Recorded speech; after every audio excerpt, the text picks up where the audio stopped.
Om Sri Bhagavan Uvacha. Udvamudamadashakam Ashwatam Prabhuravyayam Chandam Siyasya Parnani Yastam Vedasa Vedaviti Taschodvam Prasritastasya Shakaha Guna Pravruddha Vishaya Pravalaha Tascha Moolan Yanusantatani Karmanubandhini Manushya-loke Rupamasyeha tatopalabhyate Nanto nachadir nacha sampratishta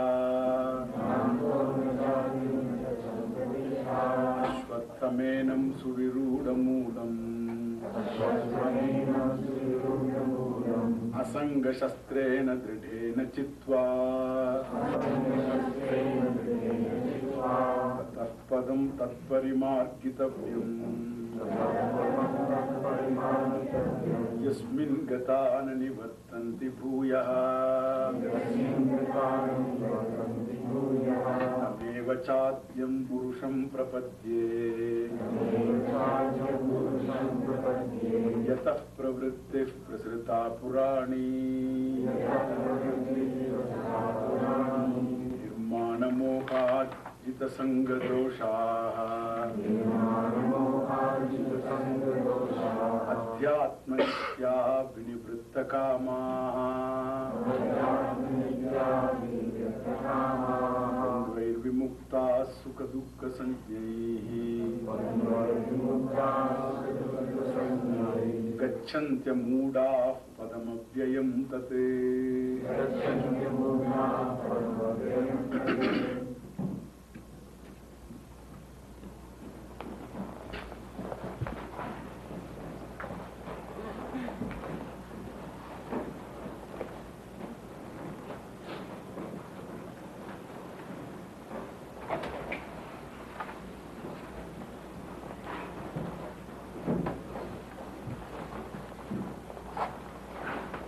Anything that is reducible to its substance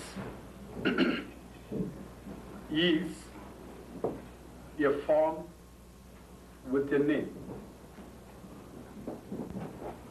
If that substantive is also reducible, then that is also a form with a name. So too, the substantive now, the third substantive, is again reducible to its own cause, then that becomes a form and the basis becomes the substantive. Therefore, what is the substantive?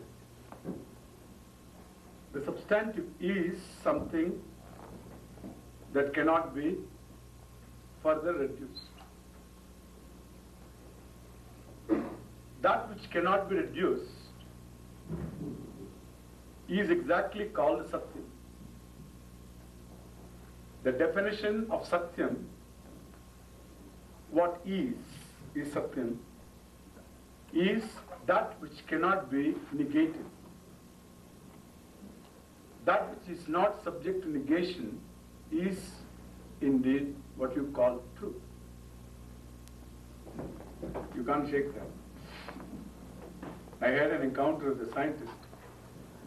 I was telling that in a talk I was telling the Vedanta teaches, unfolds what is truth about yourself, the world and God. He asked me, after the talk was over, he came up to me and said, did I hear you correctly? He said, did you say that that you are going to unfold the truth? I said, yes. How? That means by what you are going to unfold the truth? I said, by words.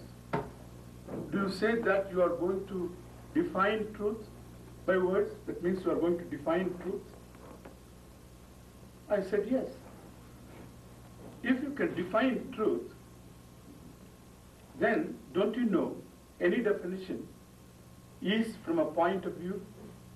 I know.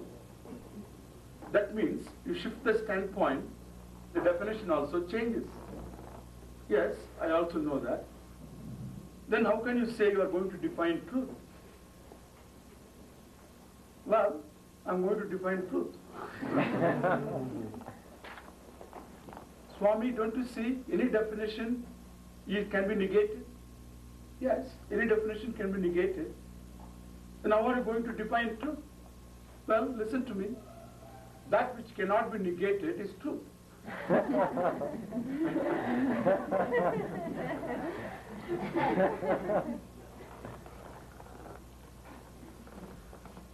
You know?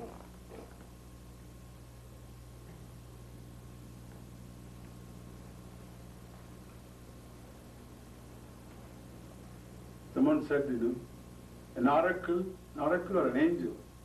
The angel in the night came, murmured into my ears a message. What? The message is that no angel murmurs into your ears any message in the night.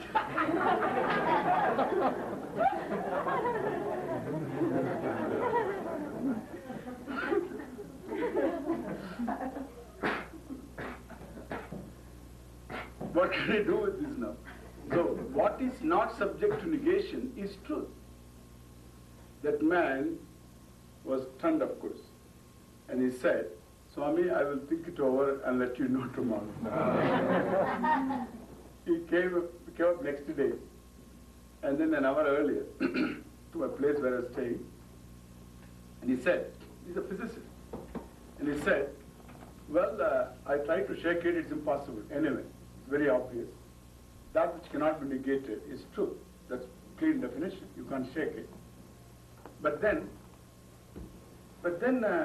why it didn't strike me? He asked me. I said, it didn't strike me also. This is all found in our books. Abaditam satyam.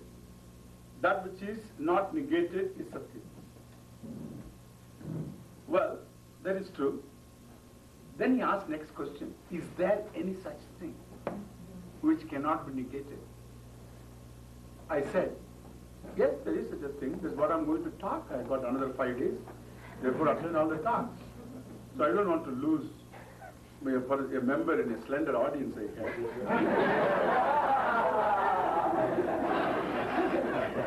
And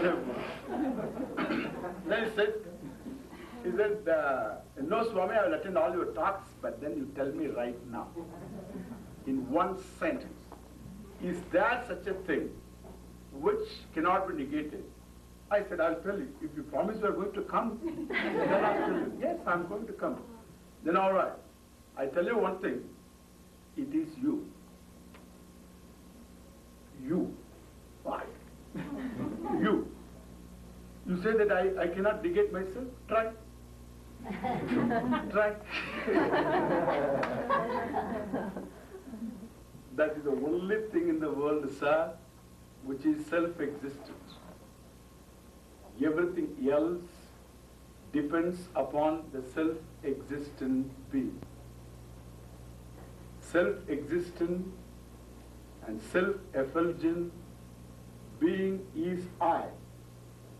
Everything else requires proof, whether does it exist or not. One thing in common in all existence, the flower is, and the feather is, and the watch is, the chain is, gold is, man is, woman is, sun is, moon is, star is, you is, he is, she is, I is. What is common in all of them? Space is, time is, that is common. Can you reduce that is to anything? You can't reduce it. Suppose the feather is analyzed into its own substances. Again the substance is. You reduce everything, time, space, everything. Still something is always. And what is that? That is irreducible. What cannot be reduced is always is. And that invariable is, when something else is, that is there always, that existence is there. And when something else is not there, still it is. That invariable is called Satyam. And that Satyam is I. Why? Because time is, awareness is. Time is not, awareness is. Space is, awareness is. Space is not, awareness is. In time, space, any kind of experience is, awareness is. And experience is not, awareness is. And that awareness is self-existent, self-effulgent. And it is limitless. And therefore it is called Brahman. In Sanskrit, Brahma means different. Brahma means that which is limitless. Limitless spatially, limitless time-wise, and that which is Satyam, that which is awareness, that which is always, and limitless, and that is called Satyam, Jnanam, Anantam, Brahma. It is called Brahma. And therefore, so if I see a creation, I see a world here, the world is, and where is it? It has its being, whatever that you see, that has its being in the is existent Brahman. And that is myself. Now therefore, we have a third word. The third word is, I don't know whether we will have the audio. Something. Really, so please note this clearly. One is Satyam. The other is what? The other is Asatyam. Now, Satyam is, always, generally we know, something that is, something that is not. All that we know about is only what we think as existence, is only a form. In fact, we don't know what is Satyam really speaking. And therefore, when you say cloth is, then the cotton also is. Therefore, for the cloth, I have to find out another word. What is that word? Mithya. Now look, the definition of Mithya is like this. That which is dependent upon Satyam is Mithya. That which is dependent upon Satyam is Mithya. That is Mithya. And therefore, so all that you see here, these three words, just I want you to keep it there. So this, all that is dependent for its existence upon Satyam is Mithya. Now, the world that you see cannot be dismissed as non-existent, cannot be taken as Satyam because it depends upon I. Therefore, Satyam is independent and Mithya is dependent. And Mithya is therefore, we can say, that any creation is Mithya and it has its roots in Satyam. It has its roots in Satyam. Like even a tree. A tree, you see only the what is that? That Sherman, General Sherman. So that tree, huge tree, You see only the trunk and the foliage, whatever the branches, is all what you see. But what you don't see is the roots. It is not available within your perception. But you don't conclude, since I don't see, therefore there are no roots. The roots are not seen, but you definitely know it stands on its roots. And similarly, if this tree is taken as something, this time-space world tree, so within the time-space world, if this is the tree that is there, all that you see is time-space world, and that world has its being where? In Satyam, which is not, which is yourself. Which being the self, it is not within the time-space framework as an object, because time depends upon Satyam, space depends upon Satyam, Satyam doesn't depend upon Mithya. Therefore, while Mithya depends upon Satyam, Satyam doesn't depend upon Mithya, and therefore it is Urdhvam. Here first you see in the verse, Urdhva Moolam. So if the whole world situation is taken as a tree, then which includes your mind, all minds, all gods, all angels, anything that may be there, all of them known, unknown things exist that don't exist, all of them depend upon what? Depend upon Satya. Even things that don't exist, like my horn does not exist. Things that are contradictory, even those things, like even, so, Mama Pita, what is it? Yavat Jivam Aham Mauni, Brahmachari Mama Pita. Yavat Jivam, this fellow says, I have taken a vow not to talk all my lifetime, throughout my lifetime. The fellow tells that. And I have been not talking, in fact. He says that. Yavat Jivam Aham Mauni, Brahmachari Mama Pita. My father is a bachelor. In those days, I'm talking about. Yavat Jivam Aham Mauni, Brahmachari Mama Pita. My father was a celibate. That's better. And then the other one, the third one is, he says, even that is a problem now. They have got the artificial problem now. We have to change all. So, Yavat Jivam Aham Mauni, Brahmachari Mama Pita, Mata tu Vandya. My mother is one who never gave birth to a child. Mata tu Vandya, Asmat, therefore, Aputraha Pitamaha. Therefore, so my grandfather had never had a son. Aputraha. Putraha na vidyate yasya. Aputraha Pitamaha. My grandfather was one who never had a son. Pitamaha means paternal grandfather. Matamaha means maternal grandfather. Understand?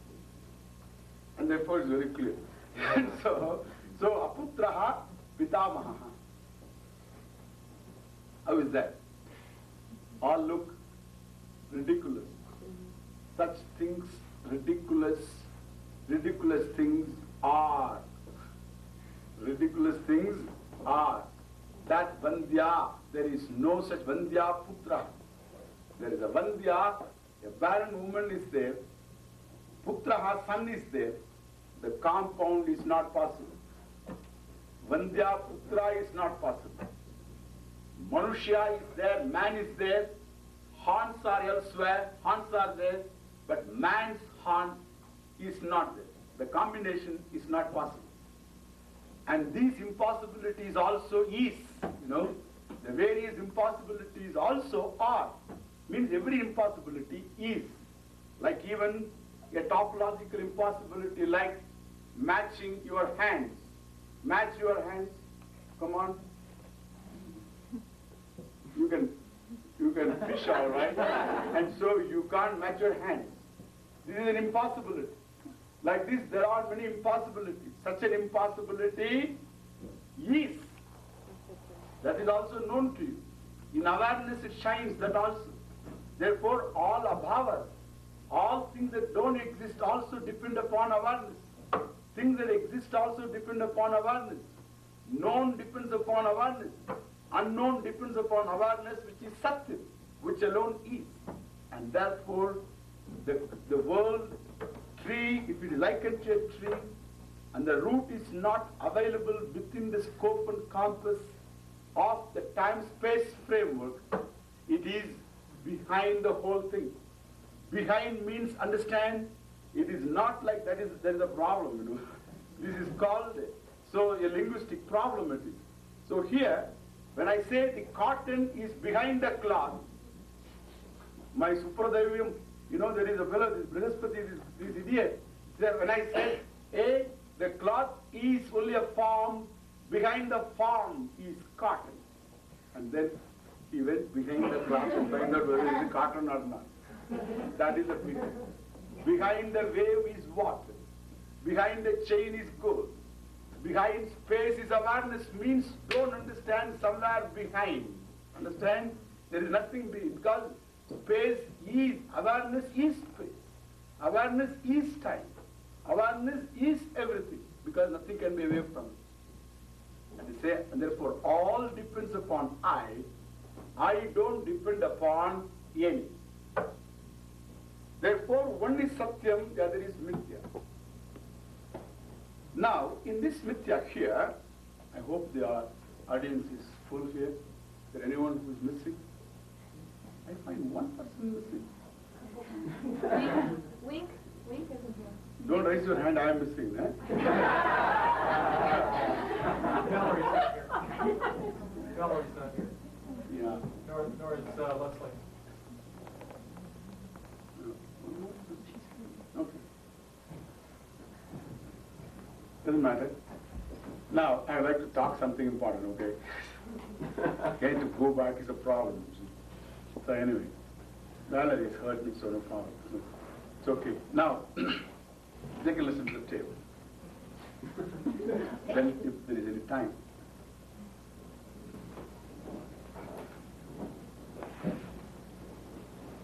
This word mithya, if you really closely followed, if you followed my talk so far,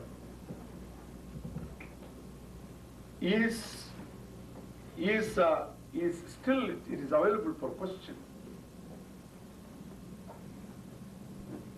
The logic of the variable invariable is clear. One is, the other is, the other is not, the other is, one is, the other is not, one, yes. That's all Satyam and Mithya. But that's okay, that seems to be very clear, everything can be reduced to something else, and therefore what is irreducible is Satyam, and everything is reducible, and therefore it is Mithya. Clear. But then Swamiji, is there not another type of Mithya? There are two types of Mithya. Look here. Suppose the rope is, the rope is made into, again, strings. The string is again so unwound, then made into fibers. Fiber is. Then the fiber is reduced to its substance. The substance, whatever, is. Thus, is always there. Always is there. Therefore, one is a form, the other is the reality. Satyam. Understand that. Therefore, rope is what? Mithya. So, rope is, awareness Satyam, awareness Satchit, Atma is. And therefore, rope is Mithya. Now, suppose you see a snake on the road. Snake is, awareness is or not? Awareness is. Therefore, snake is what? Mithya. Mithya. Now, between this snake, Mithya, and the real snake, Mithya, there is a lot of difference. Is there not a difference? So that snake is to be dealt with, because it has a certain form and it has a physical reality. But this one has got only a subjective reality. That is something, yeah, it is a Vyavahara Yogya snake. A snake that has got to be dealt with, a snake that can earn your bread also. People, there are the snake farms are there. They take poison out of the snake. And for research and things like that, there is a big snake farms are. In India, there are snake charmers. And these fellows charm the snake. You know, they make money out of that. They bring a big cobra, and then they keep it in a box. Then open the box, and then the fellow comes out. When he comes out, then again he teases. And then that one rises its hood. And then he has got a pipe. He plays. And it has got a gourd bulge. And this pipe, everywhere you will find there's a particular pipe. People think, then what he will do, he will play. He will play some music. And this cobra will also move. They think the cobra listens to music. And that's why it's called snake charmer.